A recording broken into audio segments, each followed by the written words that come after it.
একটা অপদার্থ মুখ্যমন্ত্রী হতে পারে না, অপদার্থ মুখ্যমন্ত্রী। আগামী 3 বছরের মধ্যে এই পশ্চিম বাংলায় পরিবর্তন হবেই হবেই হবেই।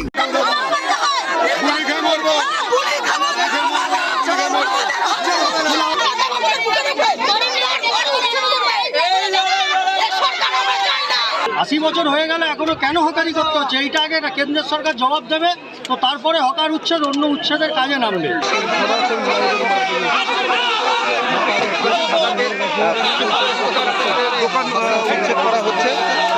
ভারতবর্ষের মাটিতে আরএসএস এর নেতা বলল আমাদের দেবতা হলো গরু, বংশাধিতা নাম দেবতা পূজ্য নাম কৃতিতঙ্কল্য সর্বগোমাতা এবয়। গরু হলো আমাদের দেবতা, আর এই গরু যারা খায় এরা হলো যমন, রাক্ষস। এই গরু খাওয়া বন্ধ করতে হবে। এটা রাম রাজত্ব, ভালো কথা, খারাপ নয়। সুপ্রিম কোর্টের রায় দেবে যেদিন, ইয়েস না হয় নো দুটো লেখা হবে। একজন উকিল দাঁড়িয়ে বললেন, তিনি ছিলেন হিন্দু উকিল, পুলিন গোস্বামী উঠে বললেন, ইয়োর অনার, রায় দেবার আগে একটু বুঝুন। বলে কি বুঝবো? বলে ইয়োর অনার, মোল্লা গরু খাবে না, মহিষ খাবে, ছাগল খাবে, দুম্বা খাবে, মুরগি খাবে, হাঁস খাবে, ভেড়া খাবে, উট খাবে, ঠিক কিনা? শুধু গরু না খেলে ওদের চলবে, গরু না খেলে ভারত চলবে না। নারায়ে তাকবীর। এবার মসজিদের সত্যিটা বলি, তৃণমূল সরকার 15 বছরে যা করেনি বা করার কথা ভাবতে পারেনি, ভোটের দিকে তাকিয়ে রাজ্যে নতুন সরকার সেই রাস্তাতেই হাঁটলো। এই যেমন ধরুন বিমানবন্দরে থাকা মসজিদ। কলকাতা বিমানবন্দরের রানওয়ে ঠিক গায়ে লাগা মসজিদ নিয়ে বিতর্ক আজকের নয়। বিমানবন্দর সম্প্রসারণের সময় যে জমি অধিগ্রহণ হয়েছিল, যার মধ্যে মসজিদও ছিল, জনবসতি সরে গেলেও মসজিদকে কেউ সরাতে পারেনি, ওই জায়গাতেই থেকেছে দশকের পর দশক। আলোচনা হয়েছে, মসজিদ সরেনি। অভিযোগ কি? এর জেরে আটকে গিয়েছে বিমানবন্দর সম্প্রসারণের কাজ, আর নিরাপত্তার বিষয় তো আরো বড় চিন্তার। তবে মজার কথা কি জানেন, এতদিন এ নিয়ে সবাই সব জেনেছে, কথা বলেছে, পদক্ষেপ কেউ করেনি।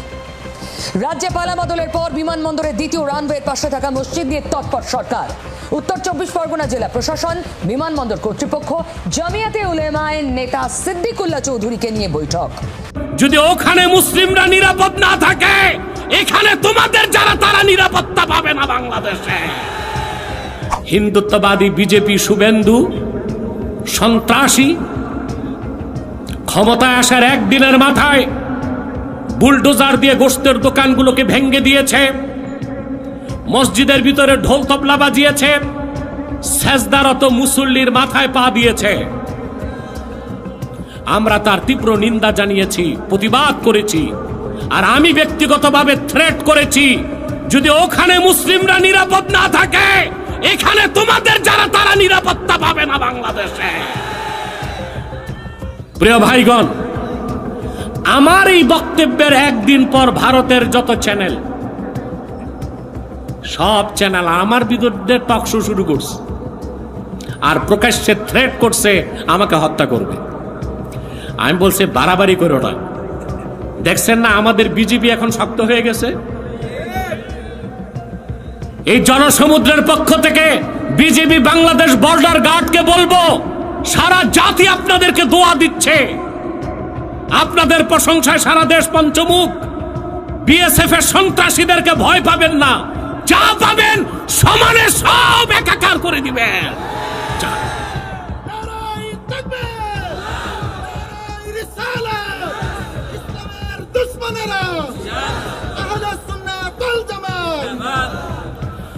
সেনাবাহিনী বিজেপিকে বলবো, বাংলাদেশের স্বাধীনতা রক্ষায় এদেশের কোটি কোটি মুসলমান অস্ত্র হাতে তুলে নিতে বাধ্য হবে। অস্ত্র লাগবে না, লাঠি নিয়েও যদি বর্ডারের দিকে মার্চ করে, মোদির ধুতি ঢিলা হয়ে যাবে, সব হরে রাম করতে করতে পালাবে। বাংলাদেশের ভূখণ্ডের প্রতি ইঞ্চি জায়গা সুরক্ষা দিবে সেনাবাহিনী, দিবে বর্ডার গার্ড, দিবে বাংলাদেশের মুসলমান। যদি ওখানে মুসলিমরা নিরাপদ না থাকে, এখানে তোমাদের যারা তারা নিরাপত্তা পাবে না বাংলাদেশে। হিন্দুত্ববাদী বিজেপি শুভেন্দু সন্ত্রাসী ক্ষমতায় আসার একদিনের মাথায় বুলডোজার দিয়ে গোশতের দোকানগুলোকে ভেঙে দিয়েছে, মসজিদের ভিতরে ঢোল তবলা বাজিয়েছে, সেজদারত মুসল্লির মাথায় পা দিয়েছে। আমরা তার তীব্র নিন্দা জানিয়েছি, প্রতিবাদ করেছি, আর আমি ব্যক্তিগতভাবে থ্রেট করেছি, যদি ওখানে মুসলিমরা নিরাপদ না থাকে, এখানে তোমাদের যারা তারা নিরাপত্তা পাবে না বাংলাদেশে। প্রিয় ভাইগণ, আমার এই বক্তব্যের একদিন পর ভারতের যত চ্যানেল, সব চ্যানেল আমার বিরুদ্ধে টক শো শুরু করছে আর প্রকাশ্যে থ্রেট করছে আমাকে হত্যা করবে। আমি বলছি বাড়াবাড়ি করো না, দেখছেন না আমাদের বিজেপি এখন শক্ত হয়ে গেছে। এই জনসমুদ্রের পক্ষ থেকে বিজেপি বাংলাদেশ বর্ডার গার্ডকে বলবো, সারা জাতি আপনাদেরকে দোয়া দিচ্ছে, আপনাদের প্রশংসায় সারা দেশ পঞ্চমুখ। বিএসএফ এর সন্ত্রাসীদেরকে ভয় পাবেন না, যা পাবেন সমানে সব একাকার করে দিবেন।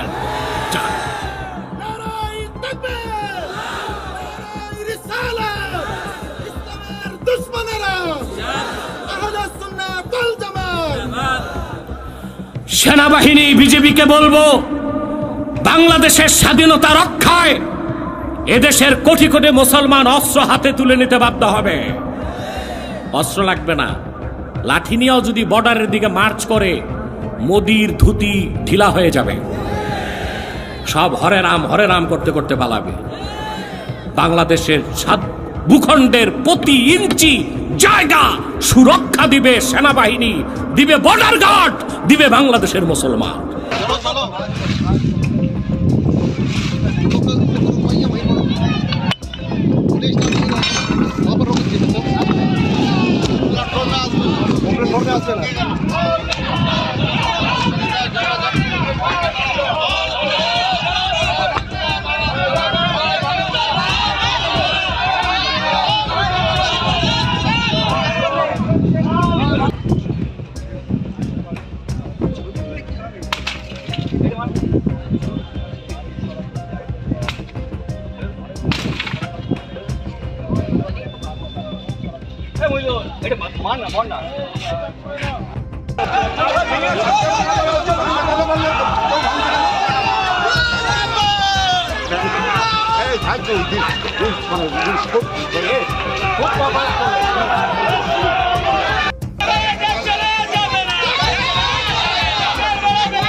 কি দাবি এখন রয়েছে? দাবি একটাই, এক এবং একটাই, যে এই সমস্ত গরিব মানুষ যারা দীর্ঘদিন ধরে আজকের হকারি করে মানে পেটের ভাত মানে জোগাড় হচ্ছে, তাদেরকে রাতারাতি দাঁড়িয়ে উচ্ছেদ করার যে পরিকল্পনা নিয়েছে, আমরা মেহনতি মানুষের প্রতিনিধি হিসেবে CITU এই বিরোধিতা করছি। শুধু তাই নয়, এটাকে রুখে দেওয়ার চেষ্টা করছি।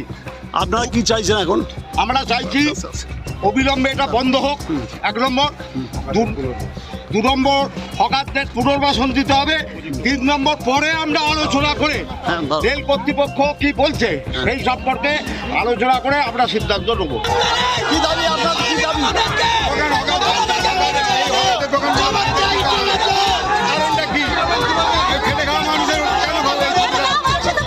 আমরা রুজি রুজি করে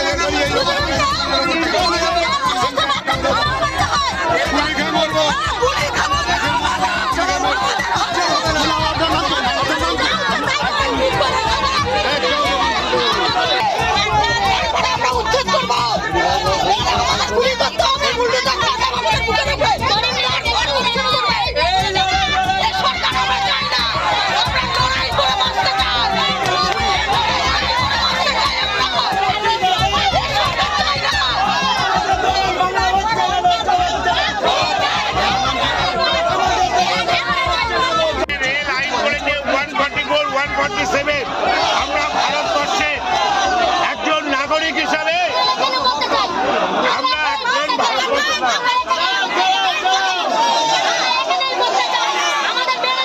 ভারতবর্ষের নাগরিক হিসাবে আমাদের দাবি আমাদের পুনর্বাসনের ব্যবস্থা করা হোক। হকার উচ্ছেদ ছিল বারুইপুর রেল স্টেশনে, আপনারা প্রতিবাদ করেছেন, কি হলো এখন লাস্ট কি বলছেন? উচ্ছেদের জন্য 26 তারিখ রাত 12টা পর্যন্ত একটা নোটিশ দেওয়া হয়েছিল, যে নোটিশের কোনো ভিত্তি ছিল না। তো আমরা